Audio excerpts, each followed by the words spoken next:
All right, so a second update for Wednesday, October the 28th.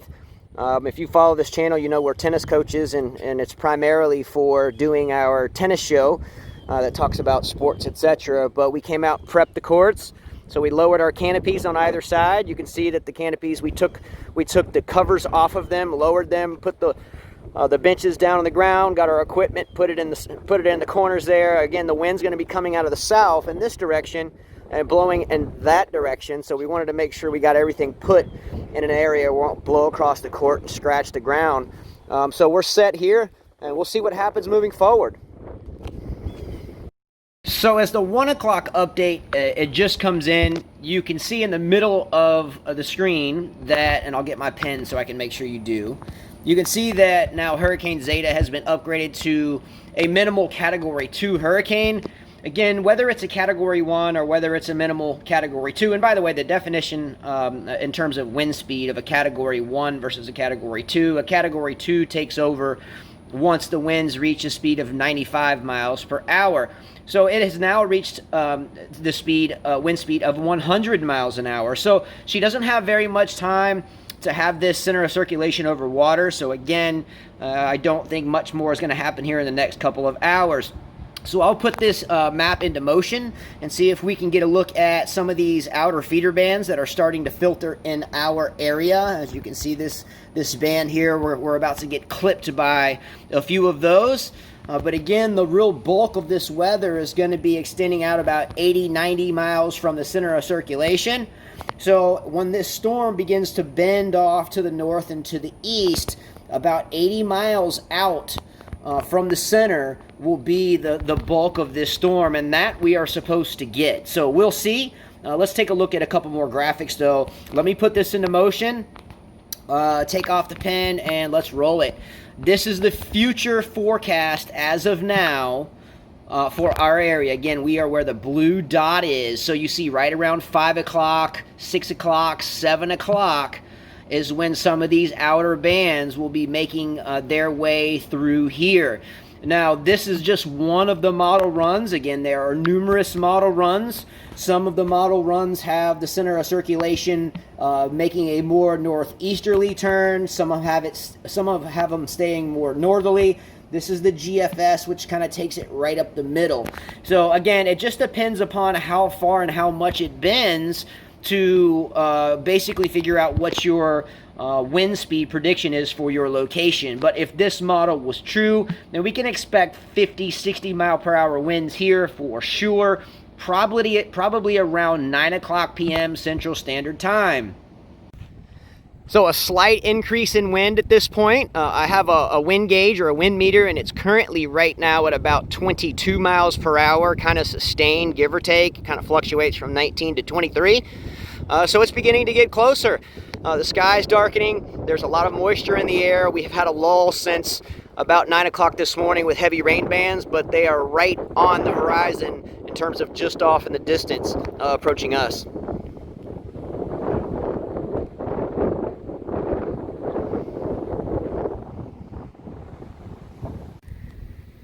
So back here at the house, it's starting to cloud up a little bit more. It's definitely starting to drizzle. The wind isn't doing terribly much right now. Some small little gusts here. I don't know if I can pick one up. I had one a minute ago that was 22, 23.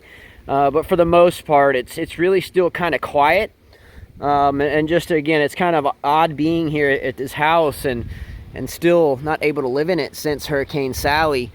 And here we are dealing with this one. I just saw some of the latest wind speed, I guess advisories or predicted wind speeds for the area, and did notice that Dauphin Island, Alabama could receive anywhere between 50 miles per hour and 90 miles per hour.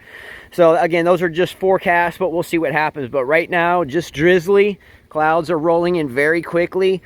And the water, by the way, is very high. These bulkheads are generally 2 or 3 feet out of the water, even at high tide, and about 3 or 4 feet, or even 5 feet sometimes, and sometimes even lower on low tide. And the tide's falling, and here it is, almost into the yard. So again, I can only imagine that will go further downhill as we proceed into this evening. So while I'm here, I'm going to give you a quick walkthrough of where our house stands in terms of getting back into it, in terms of with our kids.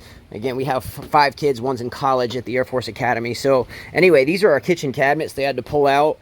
So gonna take a brief walk in. This was our kitchen. There's not much there. That's a room where we do our tennis show, and that's got what we could salvage out of it. Downstairs, that side, that corner of that wall had blown in, and all this was completely water soaked. So these are just temporary stairs. They're not nailed in, so I'll kind of be careful on them. So I'm going upstairs, and I'll make this quick.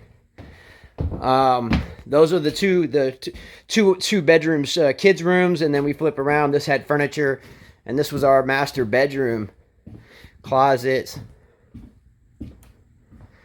So it's gutted. That's all the way through what was our bathroom, and then into the kids' bathroom.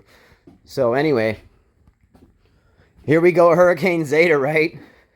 And then this was my view that we would do storms in, and forecast the storms from up here. I got one of my potted plants growing just some random weeds. But anyway, Hurricane Zeta approaches. I don't know what kind of wind reading I can get up here, but I can try to get a wind reading. It's not that bad. It's coming in from the south, so this house protects me.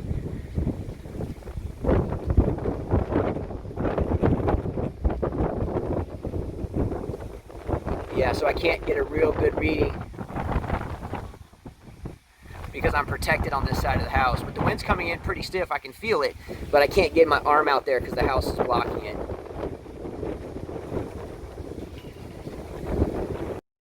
All right, I wanted to bring up this screen here for a couple of reasons. Number one, it's simple and it's easy to follow, and it gives me the ability to answer a lot of questions that I get. Hey, how do I know what category a storm is, and so forth. So this is the 1 p.m. Central Standard Time update, the most recent update.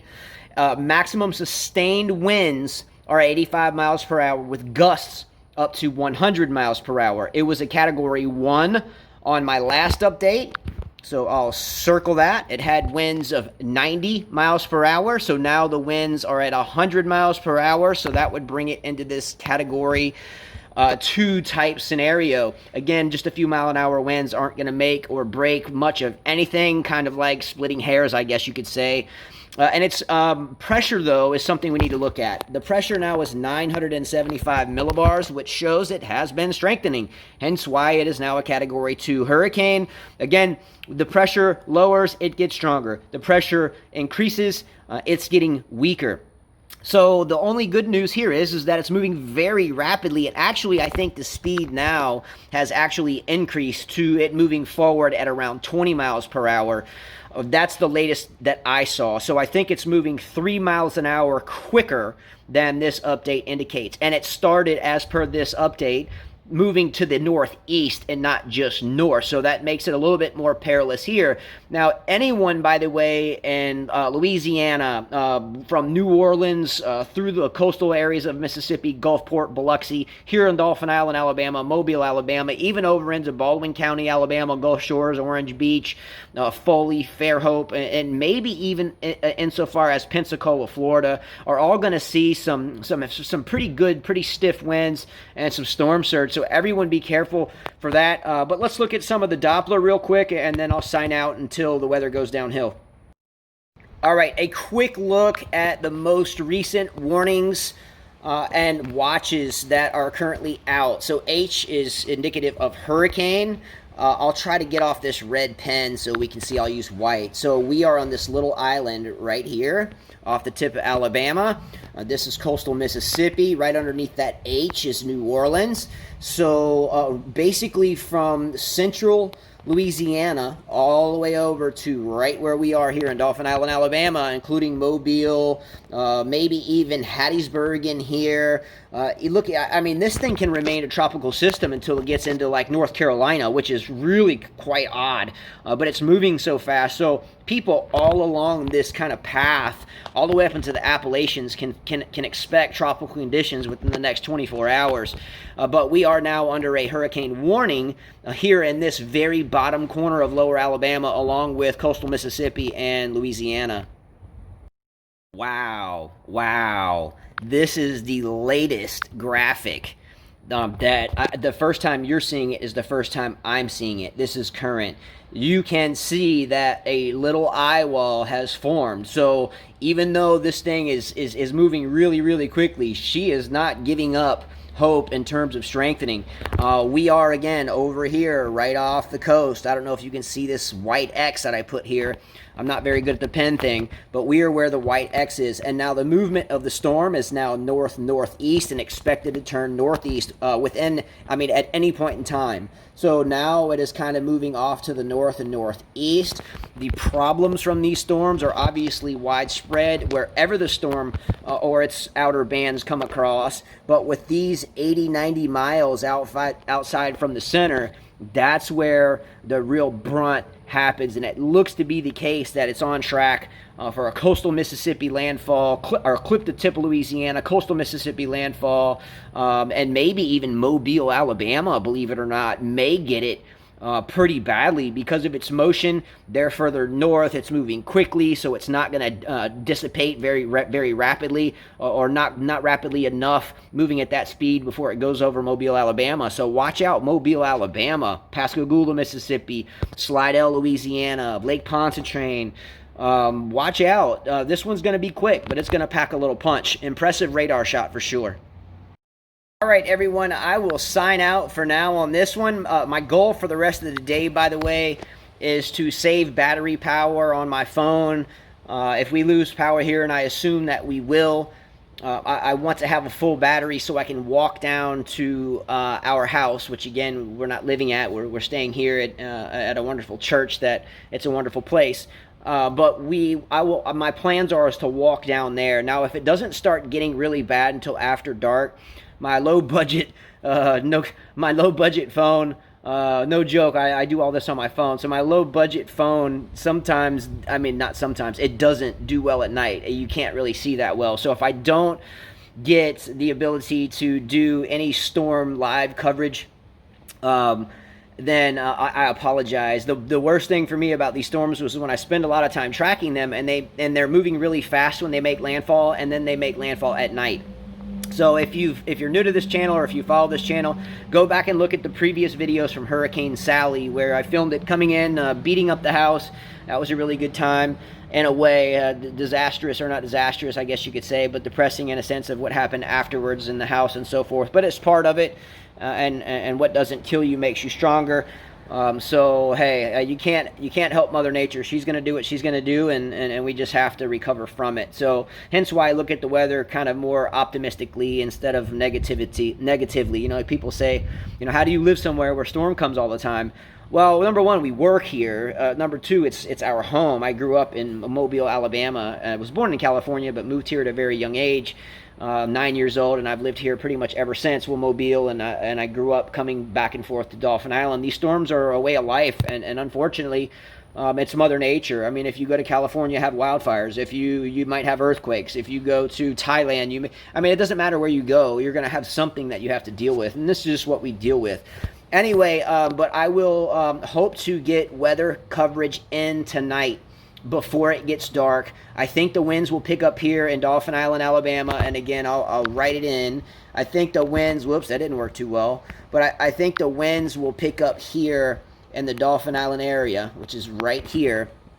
I think the winds will pick up around 4:30, 5 o'clock, and be at their worst at 9:30. Now, I know at 9:30 p.m., it will be dark, so I will do my best to get some footage in before then. But if it's dark and it's not blowing real hard, I'll probably just do maybe an aftermath video, or sign out and hope we don't have another storm this year, because gee whiz, this is a lot. But anyway, please subscribe to the channel. I'd really appreciate it. It helps me out a lot. Hey, stick around, watch some of our tennis shows. We talk about not just that, but people in general, ideas, thoughts, and other people's topics that they bring up that watch it, and they don't even care about the sport. at all, and they just have something good they want to talk about. So anyway, click a like, please subscribe, and watch out for this storm, especially in the New Orleans area below sea level. The levees only hold about five inches of rain at one point in time, and if they get 6 inches of rain, it could be a rough go in Louisiana. Everybody, big shots out in coastal Mississippi, and anyone here on Dauphin Island, obviously, let's go, vamos, let's go. And hopefully this storm will come and go pretty quickly. But it's going to be an interesting time between about 4:30 p.m. Central Standard Time and let's say 11 o'clock p.m. Central Standard Time. After that, the storm's going to zip out of here, and the sun will shine tomorrow. Adios. Be kind, because everyone you meet is fighting a tough battle. Don't forget that. Much love. Take care. See you later.